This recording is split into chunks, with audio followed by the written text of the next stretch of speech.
Time for another review. This is the BENQ EX3501R.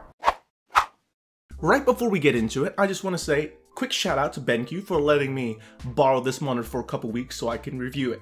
Sadly, after this, I have to return it. But if you're interested in this one, links down in the description below.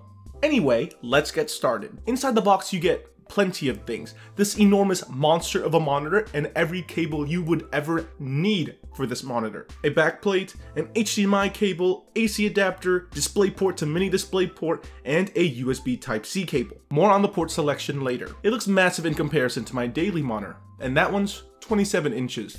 This one's much larger, width-wise, so size does matter. The curve is a nice touch for the display. It has a curvature of 1800R.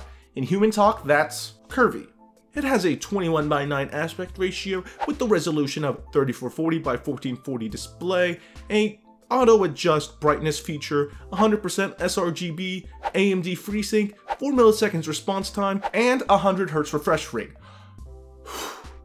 That's a lot of notable features on this monitor. It has a nice little orange light when the display is in sleep mode, if you enjoy orange that is, and the overall design is pleasant. And by that, I mean it doesn't look very, look at me, Mr. Pro Gamer.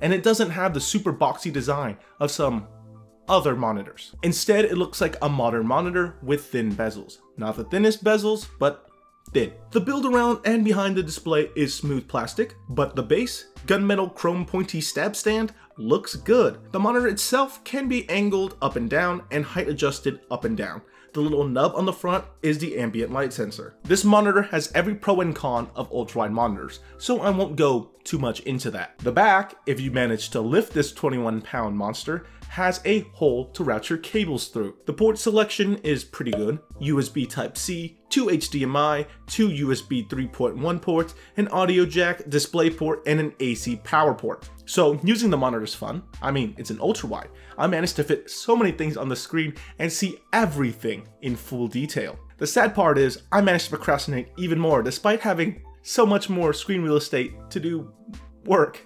But usually an ultra-wide monitor is much more productive than your 16:9 monitors. I'm a slacker. Because this has a USB Type-C port, you can easily plug in your MacBook or Windows laptop and have a full desktop experience just like that. The port selection is overall great. The menu system, however, is not the best, but it's overall just okay. You get used to it. This monitor has a lot of positives, but it also has a couple of negatives as well. I noticed slight color shifting when viewing different parts of the monitor using my peripheral vision. No one else seems to be able to notice that except when they tilt their entire head. So that all depends on how attuned you are to color shifting. That's just the nature of VA panels. Backlight bleed is noticeable, especially from particular angles. Accessing the ports are pretty difficult because the ports are facing downward and the monitor doesn't height adjust too high. So you either will have to place it on its back to connect stuff in or tilt it dangerously and have mini heart attacks. The USB Type-C port doesn't charge my MacBook. As for Windows computers, I have no idea. I haven't tested it. I don't own a USB Type-C Windows computer,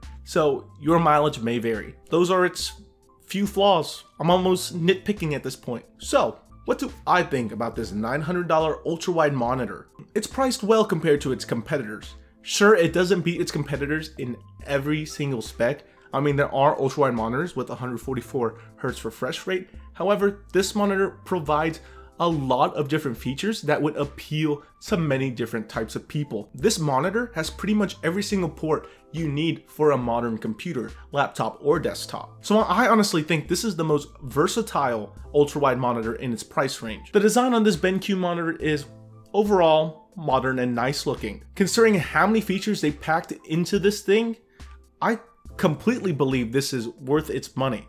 Comparing it to its other competitors, it's strong. It's good for gaming. It's not the best gaming monitor, but this monitor is really, really good for practically everything else as well. It's good for many different types of people. Gamers, video editors, and productivity type people all alike. So if you're looking for a premium ultra-wide monitor that can do pretty much everything you need it to, you might want to start your search right here with this monitor. Anyway, what do you guys think? Is this monitor worth checking out? comment down in the comment section down below. Give this video a thumbs up if you enjoyed it, and maybe even subscribe. I'll see you guys next time.